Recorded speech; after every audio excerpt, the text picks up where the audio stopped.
I'm going to circle back to your Chiefs talk because this kind of goes hand in hand with that. And I'm going to take their division rival, the Chargers, to have the most wins. Most regular season wins Most of regular any season, team in the NFL. any team, the Gotcha. Chargers. What's the number there? 30-1. Oh, okay. At both DraftKings and FanDuel, so pretty consistent across the board.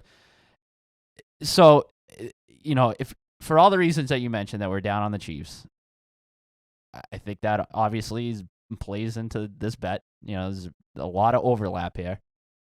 But just from a Chargers standpoint, when I'm looking at like a team that has the potential to rack up the most wins, like you look at the ceiling, right? Like I'm not even concerned about the floor, which, we've seen this team trip over its own feet plenty of times in the past.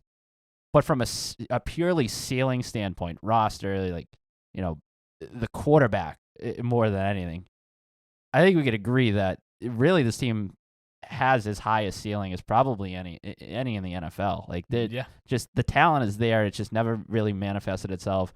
I think that this could be a season in which you see some of that, uncorked a little bit. You have the change at offensive coordinator going from Joe Lombardi to Kellen Moore. I think what we've seen from Herbert, like the skills are there, but he's just been in a really bad situation. Like, it still floors me that this is a guy who has the arm talent that he has, but ranked 31 of 33 qualified quarterbacks last season in intended air yards per pass attempt. Like, they just don't throw the ball downfield for a quarterback with that much talent. Like, that whole like offensive system has kind of just been wacky. They've been chucking it in camp too.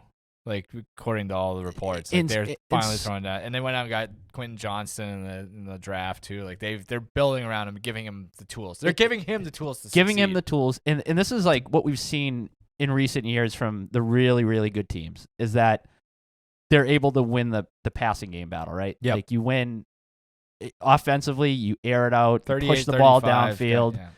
and then defensively, you limit the opponent from a passing standpoint, because we've seen, their run defense for several years now has been terrible. Who cares? But we the have Chiefs, the same conversation about the Chiefs for years. It's been the same thing. If you can rush the passer, defend the pass, and I think that they have the capability of doing that. I mean, you look at their defense, still plenty of talent there. Still, Joey Bosa, Khalil Mack, Derwin James, one of the best safeties in the NFL. Their cornerback tandem. It's just, there's a lot there from a talent standpoint to fall back on in terms of shutting down opposing passing games. The other thing with them, though, is much like with the Ravens, it's been health. I mean, it's every year that they lose these one-score games. They lose guys to injuries. So it's just banking on everything kind of coming together at one point. But I think if it does, that ceiling's up there with anybody in the NFL. And at 30-1, I mean, this is a long shot bet. Am I expecting this to happen? Not necessarily, but there is most definitely a path for them to reach that regular season win total that not a lot of teams have. And look, they could lose in the first round for all I know. Like, that would be the most Chargers thing ever, right? When get the number 1 seed and lose your first playoff game.